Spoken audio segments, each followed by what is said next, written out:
isa lamang ang Diyos, paano po naging Diyos si Kristo? Ayan, kapatid na Bruno, paano daw? Sige, kapatid na Aldrin, ikaw muna. Sige. Doon sa tanong niya bro na sa unang Korinto 8:6, kasi nakasulat daw doon isang Diyos lang. Babasahin ko muna. Ngunit sa ganang atin ay may isang Diyos lamang.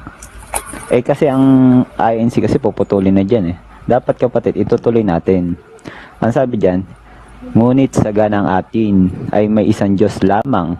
Sunod, ang Ama, na ano raw, nabuhat sa Kanya ang lahat ng mga bagay at tayo'y sa Kanya.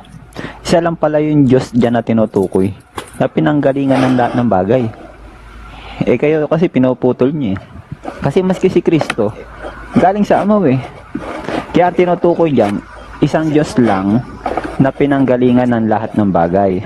Kaya sa 1:13, ang sabi nga ganito si Jesus, sa pagkatalastas na ibinigay na ng Ama ang lahat na bagay sa Kanya, ang mga kamay, at siya'y nanggaling sa Diyos, at sa Diyos din paroroon. Maski si Kristo, galing sa Ama Kaya ang tinutukoy dyan, isang Diyos lang na pinanggalingan ng lahat ng bagay. Hindi naman ibig sabihin niya, isang Diyos lang. May karugtong isang Diyos na Ama na pinanggalingan ng lahat ng bagay. Yan ang sagot mo. Saglit lang, kaibigang Charles. Sige, pasagutin naman natin si kapatid na Sentinel. Baka meron siyang gustong sabihin. Sige bro. Yung binasa kasi, 8:6 na unang Korinto, isang Diyos na pinanggalingan ng lahat ng bagay. Maging si Kristo galing doon sa isang Diyos. Pag iatas mo ng basa sa 5, yung maraming Diyos dyan, galing pa rin doon sa isang Diyos na pinanggalingan ng lahat ng bagay.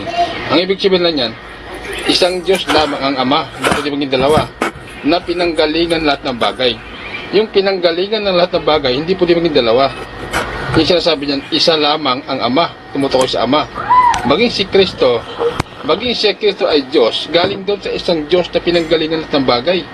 Pag binasa mo sa 8:5, ngunit maraming tinatawag ng mga Diyos, maging sa langit at sa lupa. Gaya ng maraming mga Diyos. Saan galing yon? Doon sa isang Diyos na Ama, na pinanggalingan ng lahat ng bagay. Yun yung context dyan. Sige po, pasagutin naman natin si kapatid na Bruno. Baka meron po kayong idadagdag, bro. Gusto mo malalim na katuwiran, kapatid na Elipin? Depende kay sa kaibigan natin. Kasi ang sinasabi niya, di ba iba po yung Panginoon sa Diyos? Bigay natin ng isang katuwiran at tinitiyak ko, hindi kayang gibain ng sino mang magpapaliwanag niyan. Amen. Ako wala pa. Basahin mo, kapatid na Elipin, yung first sentence ng 8:7. Opo, sa 8:7 po ng unang Korinto. Ang sabi po dyan, gayon may wala sa lahat ng mga tao ang kaalamang iyan. Yan. Sa 7, gayon may wala sa lahat ng mga tao ang kaalamang iyan. Pertaining yan dyan sa 6. Kasi sa isang pinanggalingan Diba?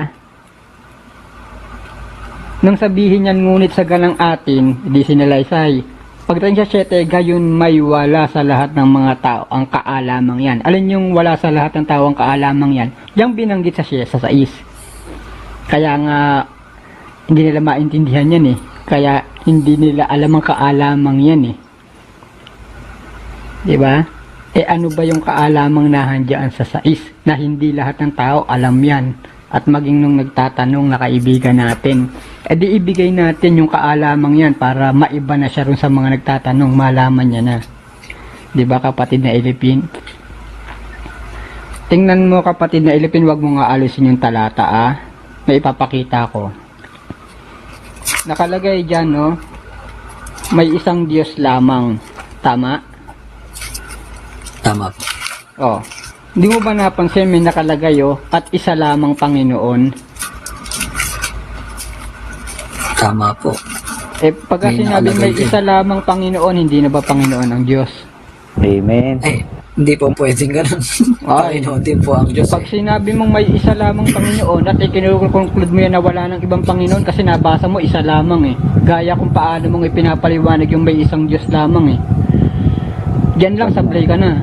Diba? Kasi nakasulat nakaletra isa lamang Panginoon. Kung paanong nakasulat may isang Diyos lamang. Yun din yun eh. Diba? Napansin mo ba yan? Tama Galing, po. bro. Parehong may lamang eh. Lalabas, Oo. dapat isa lang ang Panginoon din. O dapat, Kalina, bro. hindi na, kung ang katuwiran mo may isang Diyos lamang, kaya hindi na Diyos si Kristo dyan, may isang Panginoon lamang si Yeso Kristo, lalabas, hindi na Panginoon ang Diyos dyan. Oo, yung ama, no? Oo. Sablay-sablay ka na pagkat ganun mo kinatuwiran yan. Ang daming sitas, bro, na yung ama Panginoon eh. O, basa nga tayo, pakita nga natin. Sa awit. Basahin po natin. Oo. Ito po yung nasa awit. Sa 100. At ang talata ay 3. Ito po ang nakasulat naman. Ayan. Alamin ninyo na ang Panginoon ay siyang Diyos. Siya ang lumalang sa atin. At tayo sa Kanya, di ba? Tayo sa Kanya. Balikan natin yung 8:6 ng unang Korinto. So napatunayan natin hindi ibig sabihin na si Jesucristo'y isang Panginoon lamang, hindi na Panginoon ang Ama. Panginoon di pa rin ang Ama eh.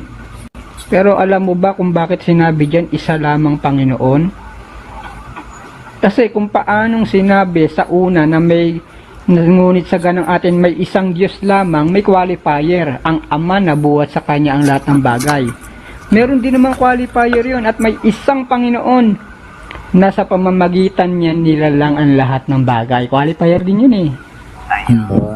Na sa pamamagitan niya nilalang ang lahat ng bagay. Walang ibang Panginoon.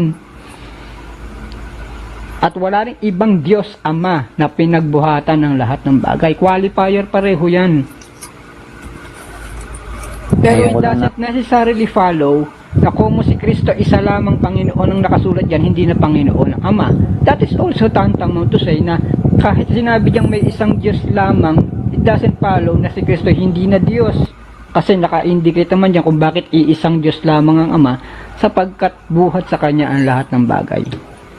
So samantala habang naghihintay tayo kay kaibigang Charles, shoutout lang natin yung 24 viewers natin, Nero, Tick, kapatid na Don, kapatid na Justin, si Copper, Hiraya, Kokoy, at yung ibang mga hindi ko na ma-mention lahat, ang dami nyo, So welcome kayo doon sa mass indoctrination namin. Day 2 na po kami bukas. Sige ka. Ang headshot yung Bruno, maswerte yung mga nandyan.